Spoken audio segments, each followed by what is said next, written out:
Hello everyone, my name is Conrad on behalf of CameraStuff. Thank you for joining yet another episode of In the Limelight, where we dig into the South African photographic industry and we find some interesting people to talk to. So in this episode, we are joined by Brendon Koeberg, a very talented photographer. We recently featured him on CameraStuff as well.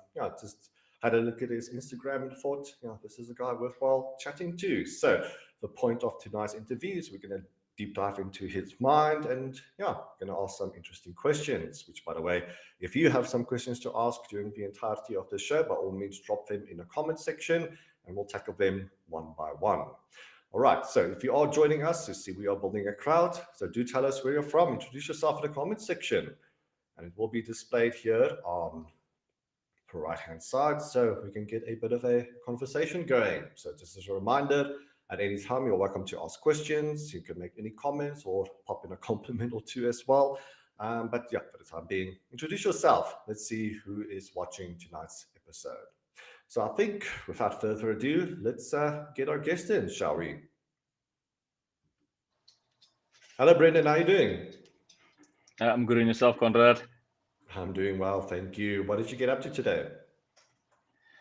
I was most of the time I was on the road. I had a shoot at one of the models, but didn't pitch up. So I had to come back Oh home. gosh. Picked up the kids. A lot of stuff in between. yeah. That's often the case, with models not pitching up, but that's kind of part of the landscape. It's unfortunate, but we learn over time how to deal with these things. It is very unfortunate. Yeah. It's a time waste, but show must go on, I suppose. All right, so joined by Black and White Visual Media Africa from Knysna. Hi, everyone. Hello. Hope you're doing very well. Thank you for joining. Do you have any friends and family watching, Brendon? I'm sure my wife, she's one of my inspirations. My wife, she is. I Oh, think that's she good. is connecting. I'm not too sure if she is. My kids is somewhere doing the things, but I think some of my family, friends, whoever do it on Facebook. If you are on, you can just say your name and you can say welcome and thank you for the opportunity, Conrad, to be Oh, of course, yes. on your channel. All right, so I think what we can quickly show people, if you don't mind, let me just quickly get the chat box out of the way. So in the comment section, I did supply Brendon's Instagram link.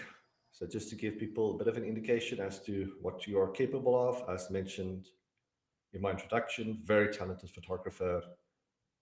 So here, just a bit of a taste as to what Brendon got up to throughout his career. So I think with that, my first question: how did you get started? It's normally the first question I ask. How propelled you into the world of photography?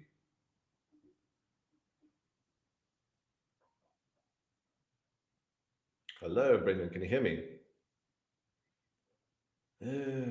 Seems like a bit of a gremlin in the system. We have lost Brendon. Let's just wait for him to rejoin. No, it's a bit frozen in time, unfortunately. So I don't know if that's my side or Brendon's side. But we'll make corrections very quickly. So do stick around. We'll fix the gremlin ASAP. So let's just quickly, there it goes. So I'm certain Brendon is going to rejoin. But in the meantime, it's just you and I suppose. So we have a good crowd going.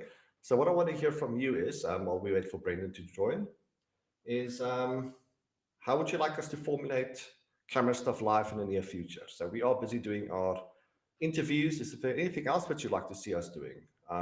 Just pertaining to live stuff and making use of YouTube, etc. So drop your recommendations in the comment section, and we'll certain to have a look at those. Okay, I think Brendon is back. Hello, Brendon. We could disappear Hey, for a Conrad, sorry moment. about that. I think No worries. my network just jumped from the one network to the other network because I got two network connections running at the Okay. same time. So I wanted the strongest connection.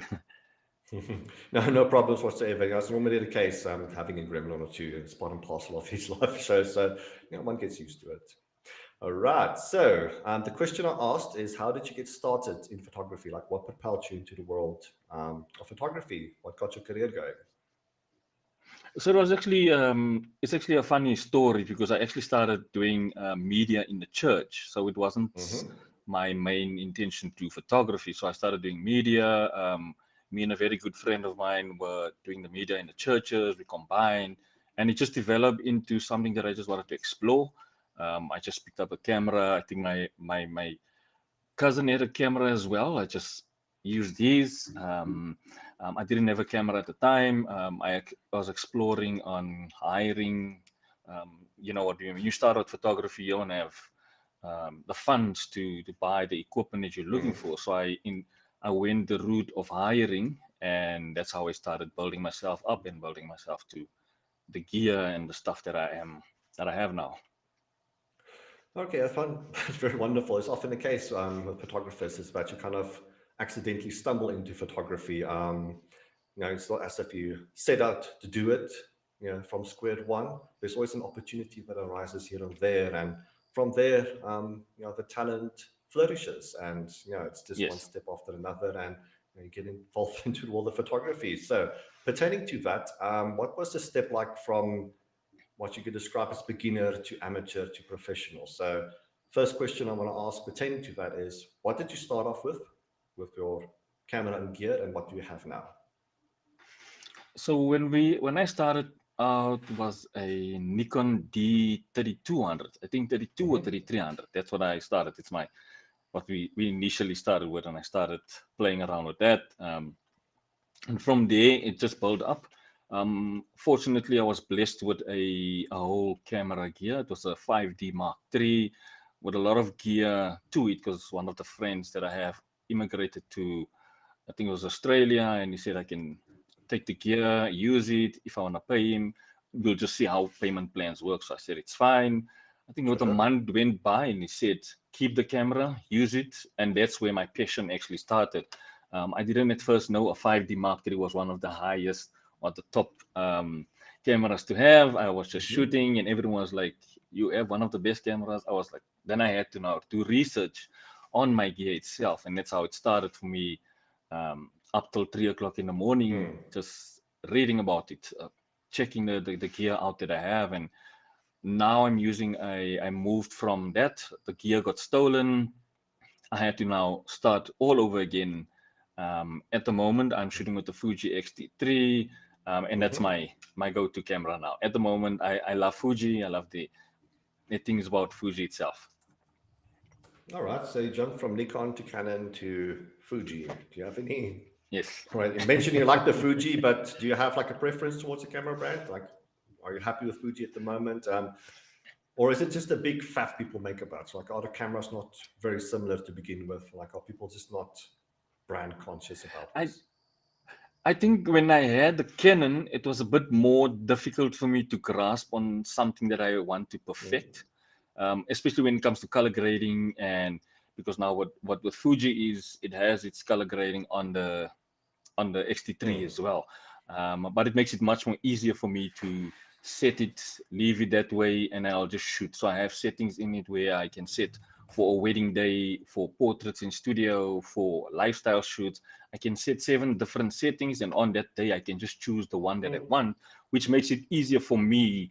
I do say Canon has got quite a good range when it comes to portraits photography as well. Mhm. I'm I'm at the moment I'm in the production at our church as well, so we do shoot with Canon. So I have the best of both worlds. So yeah, I haven't shot on a Sony before. I know Sony is good in low light, so I Mhm. heard or hear from the guys. But Mhm. Fuji, my preference now at the moment is saving to get either the GFX 100 or go to the medium format Mm. um, Yeah, I'm quite jealous type of. actually. Now, if that is the next step I'm going to make, it has to be medium format. Yeah. So also Yeah. have an eyeball at Fuji. And maybe one of the old Pentax systems as well, but definitely medium format is in the pipeline sometime in the Yes. future.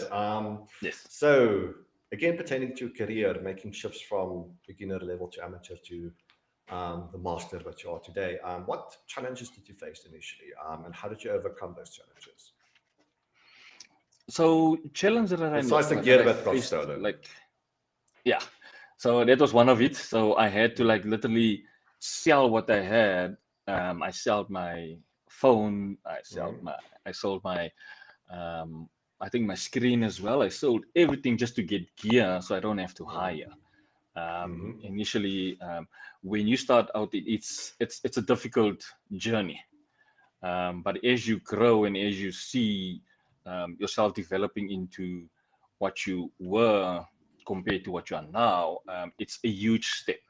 And I can say that I have grown when I sit back and look back to all my pictures I've taken, started taking on Instagram. You can see there's a huge difference in when I started out to where I am today. And my main aim is just to, if I can help people, I don't mind giving Yeah. feedback, helping. I've got a guy that's also in, I think it's in Zimbabwe, two in Zimbabwe, and there's one in Kenya as well. Somewhere one of the African, he always asks me for advice. I'm doing a series with him where I'm going to help him on shooting with only a speed light and not with the gear that most of the guys have, like a 8300, 8200. So just helping guys where it's a difficult journey. But I must say, if you have if this is your passion, if this is something that you're going to go and do 110%, I can say that it will flourish at the end of the day.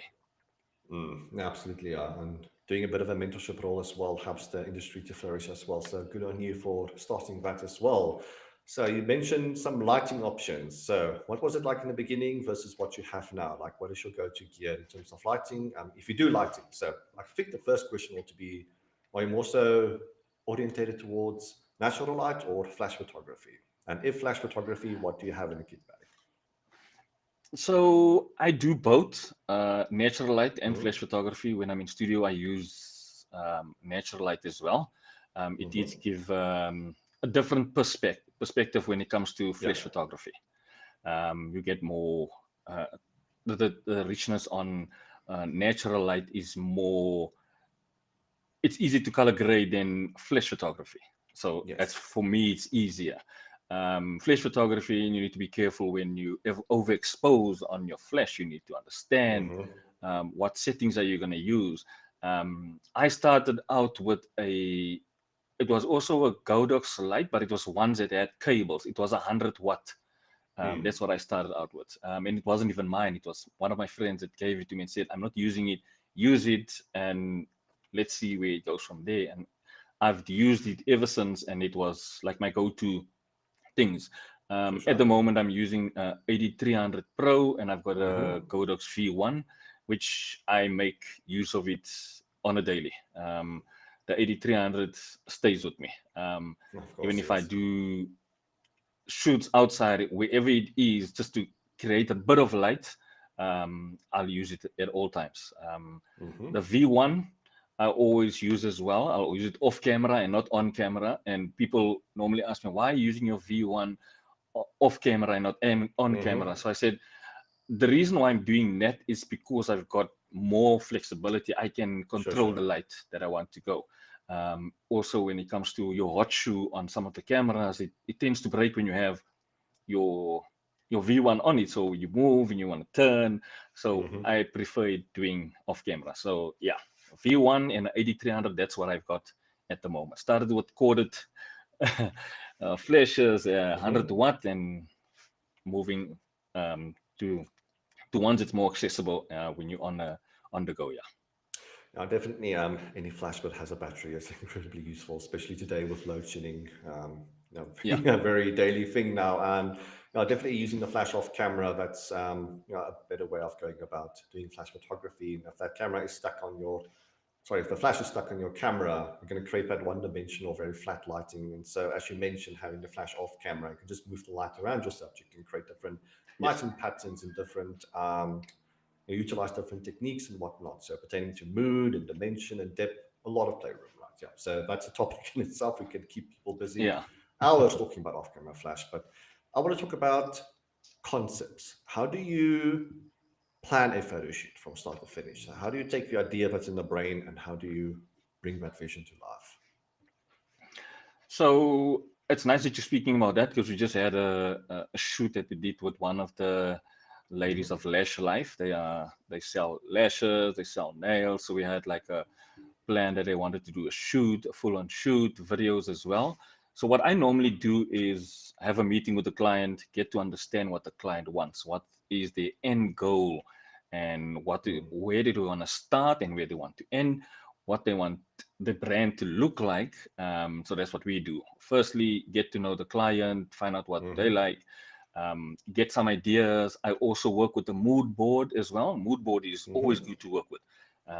It always gives you some pointers to bounce off. Like if you need to get some aesthetics from a picture, you can incorporate it into something that you want to do. So meeting with the client, getting to understand their points that they want to do from start to finish, then planning the day, from what time you'll be shooting, what time you're starting, if there's a makeup artist coming in. Nicely with this one is my wife was a makeup artist. She did all the models' makeup, so we are a team together. My wife is a It's a professional good tag makeup team, artist, that. so so if I need someone to do makeup, I'll just call her in and then we go. Yeah. But main important thing is always to get to know your client, the Yes. points from start to finish, the end goal, planning as well. If you're going to do a location, go out, check the location, check what times you want to shoot so that the light doesn't change. It stays consistent throughout if you're going to use natural light. So for this one, we were in studio and we used constant light, so it was perfect all the way. Yeah, absolutely. All right. So, a question also pertaining to your career from start to finish, was there any moment that stood out to you? Like a moment where you thought to yourself, okay, this is it. I'm a photographer. This is where I belong. So, any memorable moments that you want to share with us? Just one or two. So I think my most memorable moments will be when I shot for Seven the Laan. I did the Mm-hmm. first wedding where Eggy and Vince was getting married, and then I did the second one as well. Now that was the moment that stood out for me that um, I have not yet achieved my goal, but I'm heading to where I want to go. And that was one of the moments that I can say that I've achieved some of my goals, not all of my goals, but some of my goals. Some of my goals I have achieved 100%. The others I'm still pushing to accomplish all of that. But Sivandalan was one of my years where I could say that was one of my best achievements. Absolutely. It's something to pat yourself on the back with. It's a massive achievement. So, well done. All Yeah, right. thanks. So, how long have you been involved in photography? Let's just quickly get that out of the way. So, when did you start? Like, how many years have you been involved? So I'm doing photography now about close to 7 years, Mm-hmm. 6 7 years. Yeah, and that's where it all started. Like I said, it was not something that I Mm-hmm. really wanted. It was not passionate about it. It was just starting out, but it ended out being my full-on passion at the moment. Mm-hmm. And where do you see yourself in the next 7 years? Like, what's in the pipeline, or do you don't to look that far, but maybe an immediate pipeline? Like, what's in the pipeline for the next year or two? So what I'm planning is that I want to be more into portraits. I love portraits. I love studio work. That's my passion. I love studio. I love contrast. I love the darker shadows. I love creating stuff that's not the usual. So I'm Mm-hmm. pushing myself to get where I'm going out there. I'm sending people details, like approaching people just to even if I and just one thing that I can say to photographers is that if you want to grow, always try and do something for free where you can grow. With that, Mm-hmm. it's a word of mouth. It goes to the next person and it just flows over. So that's how it started for me as well. It's like I did things for free. At the moment, I still do things for free. It's out of Sure. it's my passion. So if I can use Mm-hmm. someone to create something for myself, why not? Yeah, people are always against doing free photo shoots, but I'm of the opinion that, yeah, do free photo shoots, but make it count. Like, it has to be beneficial to you. If it's a part of Yes, a learning process or trying out a new technique or networking, getting to know someone, don't depend on somebody else giving you exposure. So this has yes, nothing to do with other people. So you need to make the opportunity count, and something that is, as mentioned, has to be yes. beneficial to you. So yes, there That's are good. opportunities to do some pro bono work, quote unquote, but you have to make it count. As mentioned, when somebody promises you exposure, don't listen to them. Like if there's an opportunity, something that you want to do, new techniques, whatever, by all means, yeah, there are definitely reasons to do so, as mentioned. Yes. Yes. Yeah, so don't fear the free photo shoot, just make it count, make it worthwhile. Make it count, yes. Obviously, Correct. don't That's what do it all the time or do it most of the time, but you can Yeah. sprinkle it here every Yes. here and there. Yeah. All right, so being involved in the industry for about 7 years now, how do you keep the passion going? Like if you have experienced, in the world of book writing, that's writer's block, but in the world of photography, that's lighter's block. So if you have experienced lighter's block, how did you overcome that rut? How do you keep the passion going? So I would say my passion, how I keep my passion going is basically my kids. I'm trying to build a brand for them. I'm trying to build something for them where they can say, my dad achieved something and we can follow in his footsteps, or we can hand it over to someone else. But my passion, when I look at my kids, that's my number one goal, is to give them everything that I could not have. So it's making sure that I have every single thing. It doesn't have to be material things, but showing them the importance of working for something, the importance of helping one another, the importance of asking when you need something. So my kids, my wife as well, they are the ones that drive me. So my wife knows if I'm excited about something, I'll speak about it the whole time. So that's the drive, yeah. Yeah, that's a very, very big motivator. Yeah, it's definitely talking about photography just as a art medium, how to get your creative mind out there and spreading a message, having a dialogue with people. That's something that we as humans need to do, and that is the value of art. And obviously, providing that platform for your children, that's definitely, as I said, a very, very good motivator. So well done there. All right, so people listening, everybody out there in Facebook and YouTube land, I see we have a bunch of people in the comments, but no questions thus far. So if you have a question to ask, Brendon, doesn't need to be on topic, just any random question will do. Do drop them in the comment section. And as mentioned right at the beginning, we'll tackle them as we prod along. Also, if you have joined now or in the last 10 minutes or so, you can catch up on YouTube as well. So you can just rewind the slider all the way to the beginning, or you can just catch up afterwards as well. So this video is going to stay on YouTube forever. Yeah, so you can watch from beginning to end as well. All right, Brendon, what is your post-processing like?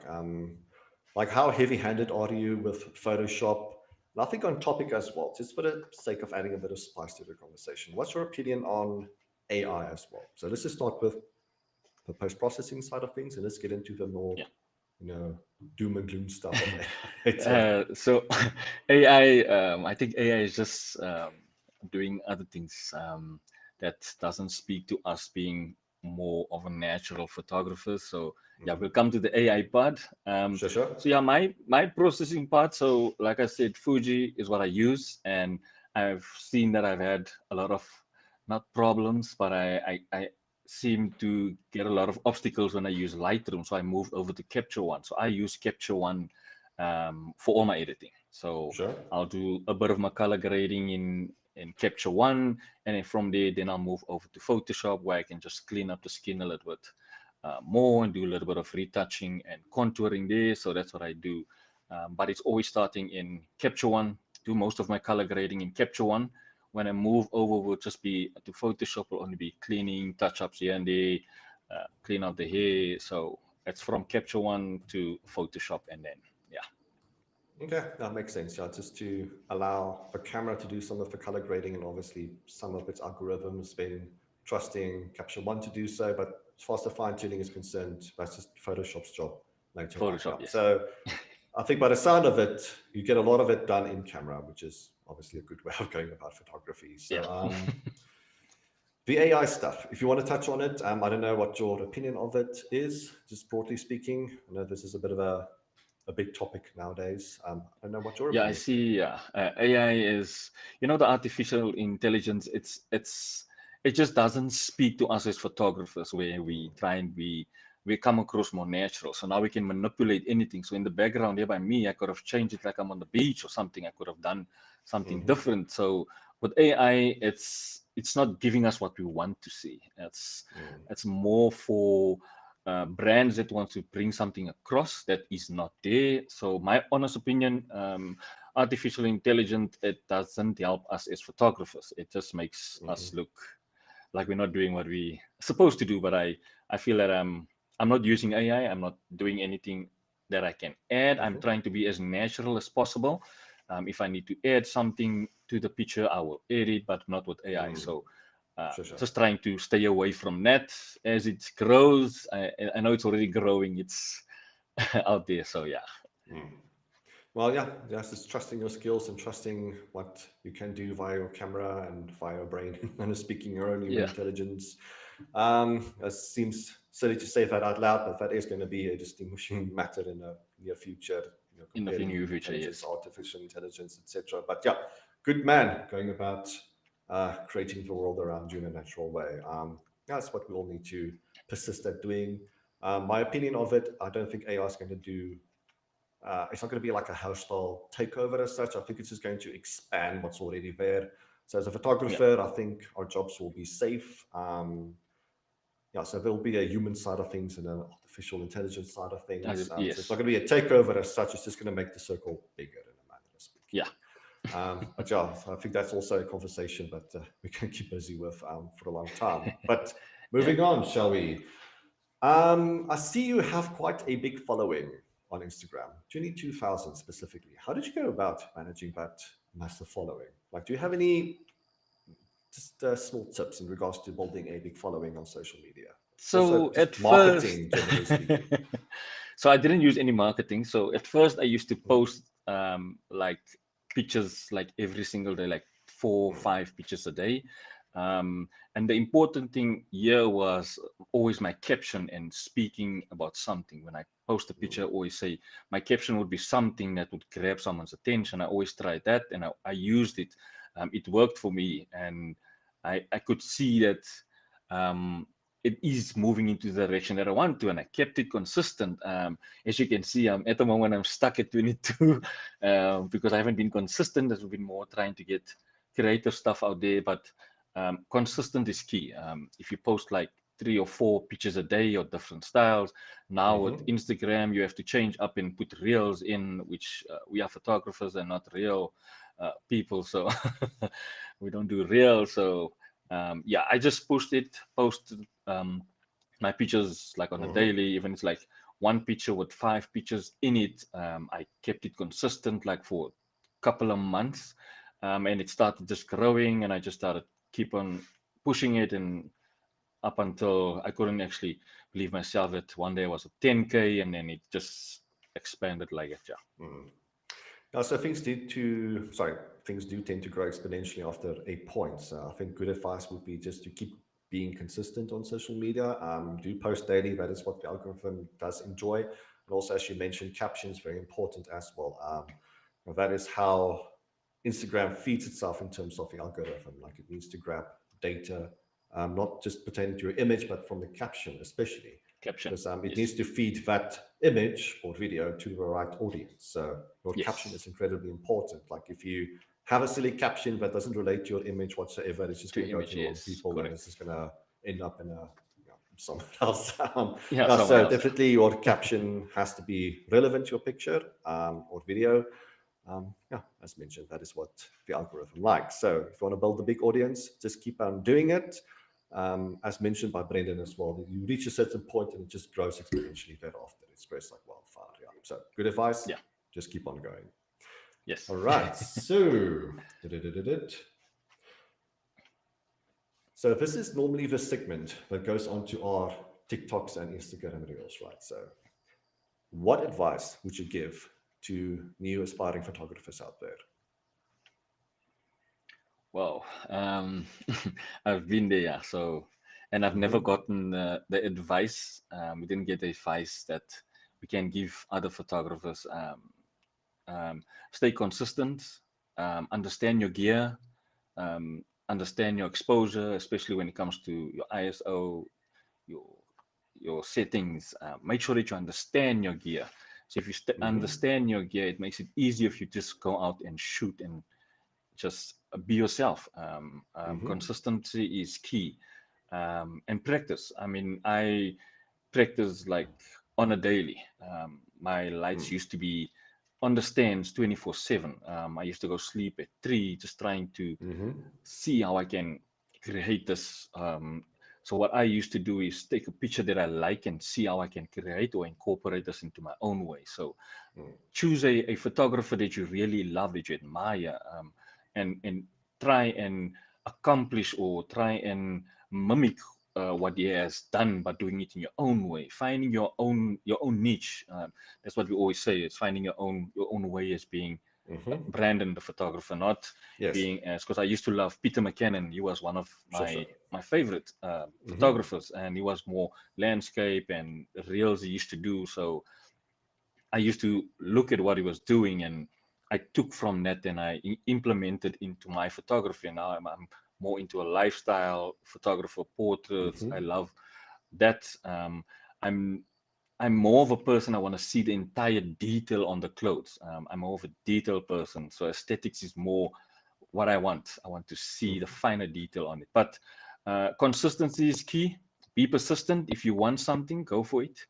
Don't give up. Don't ever give Mm-hmm. up. You might just be one step away from giving up. You might give up and then you're just a step away in the door. So Mm. don't give up. Be persistent. If you want water, ask for water 24 times a day. Ask for it till you receive it. Mm. They can only say no, but they are going to get a time where they're going to say, you know what, here's the water, have it, and do what you need to do. Yeah, absolutely. That's very, very good advice to give to aspiring photographers out there. So, consistency, definitely part of it, but make it worthwhile. Don't just do the same things over and over again. Be mindful of your mistakes. If you don't know what mistakes you're making, ask people around you as Ask. well. Yeah. This is unfortunately the case where people don't receive help, but here we can make a big difference as well. Just to make sure that knowledge is spread and people are aware of the mistakes so that they don't repeat it. So healthy Yeah. criticism, useful every now and then. And it's also useful as a new photographer to involve yourself in photographic circles as In well. Surround photographic, yourself like, by yeah, so yes. clubs or Facebook forums or this internet circles, whatever it may be. Yes. And Talk always about attend, like, photography. yeah, good. No, Attend go like ahead. classes and join Absolutely, yeah. classes and stuff like that. Yeah. Like Mm, if it's things that comes up, if it's for free, courses for free, even if you have to mm, spend like an sure. amount like 550 to join a class, it's to build you as an individual. At the end of the day, is photography. It doesn't just help you in your photography life; it helps in your daily life and how you Yes, see things, absolutely. your perspective, how you view stuff. So what you do on your photography, implement it in your lifestyle. Yes, Like absolutely. how I like that. you work with your clients, it's how you want your clients to work with yourself. So I think Mm, that having the respect for your client, they will automatically fall them back on you when they have the utmost respect for you. absolutely. I love that, Josh. So it's often goes hand in hand, like a cook Yeah. sister. No, so, oh, sorry, tongue twister. It's your personal lifestyle, who you are as a person, your personality. It may sound a bit cheesy to say, like your soul does Yeah. coincide, does go hand in hand with photography as well. If there's a bit of a disconnect there, people will see that immediately. People will see Yes. the inauthenticity. People will see that there's something fake about this. Maybe touch on the AI topic as well, but we'll just leave it alone for now. Yeah. But yeah, people can detect inauthenticity. People can see a bit of fakeness. So obviously, to integrate yourself, you, into a photography, that is paramount. Because people do like genuineness. People do like truth. People like Yeah. conversation. People like human interaction, and that is part and parcel of what art is. Um, it is human nature in full flow. Um, and it is our role as photographer to propagate that and to leave a legacy and also to help others out when in need as well. Yes. Correct. All right. So, Brendan, I don't know if you have any closing statements. I think we've reached the end of our interview. So, I don't know if you have any shout outs maybe to friends and family watching out there. I think his network may have switched again. We have a frozen Brendan. We'll probably pop back in, but if not, we can probably call it the end of our interview, but we'll give it about a minute or two. No, hopefully you enjoyed the interview. If you want to Drop some comments as to what else you want us to do at CameraStuff. We're always open to ideas. All right, so just going to give it a minute or two. Allow Brendon to do his closing statements. Hello. No, still frozen. All right, so it's also an opportunity to everybody watching out there and Facebook and YouTube land. If you have a question, now's the time to ask. All right, so in the comment section, please do drop your questions and I'll line them up for Brendon when he joins again. It seems like he is with us. Hello, Brendon. Hey, Conrad, sorry about that. No worries at all. Now, it's got a question from the audience from Anver Abrams. I think we've got two questions. Your go-to lens and why? So, funny enough, my go-to lens that I've got now is the kit lens on the Fuji X-T3, 18 to 55 Interesting. millimeter. So it might sound strange, but I'm not a guy of bokeh. I don't like it so much. I love the field where you can still feel and see a bit of what's happening behind the subject. That's why I prefer using the 18 to 55 millimeter. That's my go-to lens. I do studio work with it. I do portraits with it. I can do a full-on wedding with the 18 to 55 millimeter, and that's what I can do.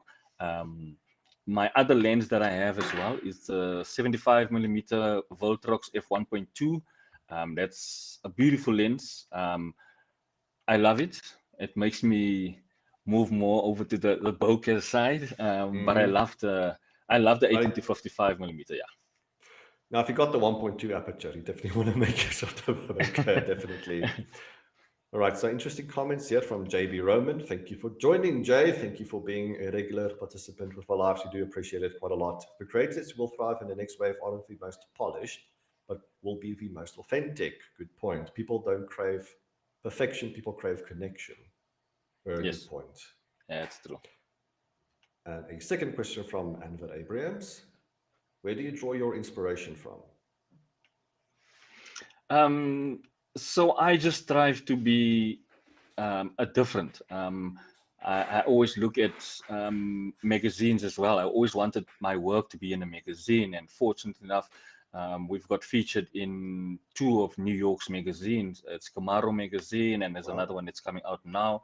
Um, my inspiration is just to be one day on a billboard. Like my wife would say, I want to be featured on a billboard. So my aim is to get there one day. If it's means another 2-3 years, I'm going to push to get there. But I think when we as photographers also support one another and like ask questions, I think that is where the disconnection is, when us as photographers think we are better than the next one, but we always have our own style of shooting. And me picking up the phone and asking Enver, I love what you did with that shot. We can't give compliments. We always refrain from giving someone compliments when we know it was an amazing shot. Ask Enver, what did you do? How did you get it right? So my inspiration is always trying to get my work out there. I just want to get my work seen. I want to help people achieve as well what I've achieved as well. Absolutely. Yeah. Good answer from Deborah. Sorry if I'm pronouncing that incorrectly. Question in social media, please. Does quantity of followers convert to sales and work? So if a person has 200 followers, do you think that strictly relates to sale or not? I have an opinion here, but I don't. It's open for conversation. I wouldn't say that followers matter in this instance. If your work speaks for itself, so if your quality of your work is good, and if people see, so I normally with my clients is it always goes word of mouth, but always invest in like a marketing. If you have like 500 or 600 that you're not going to use, put it in Google. Not Google, Facebook. Facebook market is good. Your aim is not to get clients out of it. Your aim is to get leads, and your aim is to build a connection with other people, and then that's how it starts with your followers picking up. Now it starts moving into sales, and you start getting more work. I think marketing is one of the most important things in your business. I started doing I tested out this company was doing marketing. I got like, I think it was like they give you 10 leads, you pay them 850, they give you 10 leads. I got one lead out of it. And my aim was just to get a connection. I want to build my clientele, whereas at the end of the day, when I'm on their database, it's easier for clients to see there's a connection. Let me use Brendon. I used him the last time, used him. So followers for me, I'm not a follower. I don't like followers. I prefer having more people interacting with me, more clients communicating, speaking, and asking. I think that's where your business should head. Because followers are just followers. They're just following just because they want to see what you are doing. At the end of the day, when you have a follower that's just following you and not investing in you, it doesn't make any work sense. Absolutely. I think quantity of followers matter more than quantity. Sorry, the quality of followers matter more than quantity. So by quality, I mean, like you as a photographer, you may have, I don't know, 100,000 followers. But if there are people from overseas or photographers themselves or people who are clients per se, then it's kind of a redundant number, to be honest. So having a big follower number, that does matter, but you have to make it count. You need to build a quality of people following you, and to make use of it, to kind of funnel these people into where they will ultimately buy your product. So it's just part of the ecosystem where, yeah, followers are kind of on top of the funnel. Yes, you can collect numbers, but you want to eventually drip feed that follower numbers into, a website or correct, or a lead form or whatever it may be. So it's about quality as opposed to quantity. And quantity. Yes. yeah, so even if you have a big number, you still need to make it count. And don't begrudge if you have a small number. That small number ultimately may matter more in terms of sales if you do make it count. Yes. So this is why, correct, in a world of marketing, email is still king. People think email is this dinosaur that people don't need to make use of, but in terms of bang for buck, emails are still making the best return on investment out there. Yeah. So whereas Instagram and Facebook, that's just top of the funnel. It's very vague and ambiguous. You don't know what the quality of your following may be. But as mentioned, probably 4 times now, you just have to make it count. You have to drip feed that followers into your funnel. So working on a funnel, very important in terms of marketing. Yeah, good. All right. So we have Andrew. Hello, Andrew. Oh, your comment doesn't even fit in a bubble. Well, thanks, Facebook, for posting that while I was typing. Quality followers that book your way. Sorry. Quality followers that book you way better compared to followers that just watch you do stuff. Yeah, absolutely. Hell, I made more money not being on Facebook compared to being on Facebook. Yeah, being on Facebook. Makes sense, yes. Correct. Yeah, so following, big number there, doesn't matter unless you make it matter. So there are strategies that you can incorporate to grab that big number and to refine it, to bring it to the quality of following that you need, people that will ultimately buy your product. Yes, correct. All right, so I think that's going to be the end of our chat. Just something I wanted to touch on, if I may. You said about having conversations with photographers and being there for one another. I just want to give a bit of a shout out. Well, it's not a shout out. A usual participant in the chats. His name is Lochis. He's not unfortunately with us anymore. He passed away this week. So it just got me thinking. People that usually participate in our lives in terms of photography and sharing knowledge, and having a compliment to give here and there, just being involved, keeping in touch with one another. I think as creative people, that is essential. And I think it would be good advice for everybody out there to take a leaf out of Lochi's book and spread the love, man. Yeah, so make sure that as photographers, as creative people, because the world is tough for us out there.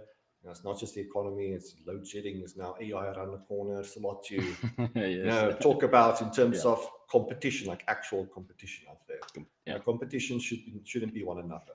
So just reach out, keep in touch, ask how are you doing every now and then. Make sure we have a tight family of creatives out there. And yeah, I think that's going to be my closing statement. And I don't know if you have any shout outs. So people that have watched the show, friends and family? Any shout outs that you want to give?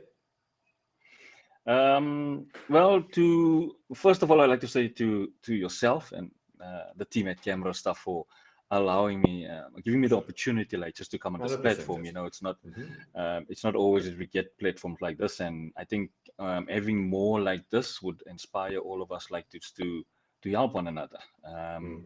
Even if you cannot speak to the person, I mean, like you're saying now, just say and send a hi, just checking in. I think for us as photographers, creating like a how can I say, like a community. I think we should Mm. have like a community. I know there is a lot of photography communities on on Facebook and wherever you get, but I think we should have one where it's established, like either from CameraStuff, this is like the photography Mm-hmm. community, or like we have like events where we come together, like just to like shoots, speak about Mm-hmm. work, and like just get to know one another, because I might walk Yeah. next to yourself, which I think I did, and I didn't even know that it's Conrad is also into photography, and if I knew, then Just look out it for the would have man been bun next time. Sticks out. yeah, then it would have turned into a long coffee date, Of course, yeah. and we would have Mm. spoken a lot of things. But I think it's having a photography community would actually Yeah. help a lot of us that's in there, and the new Mm. ones that's coming up as well. Okay. Thank you so much, Brendon. It's been very insightful. Wonderful chatting to you. Thank you for joining, and to everybody out there watching. We had a nice number of people watching tonight, so thank you to you as well. And I think that's going to be it from my side. So that's me, Conrad, on behalf of Camera Stuff, signing off. Enjoy the rest of your night further. Cheerios and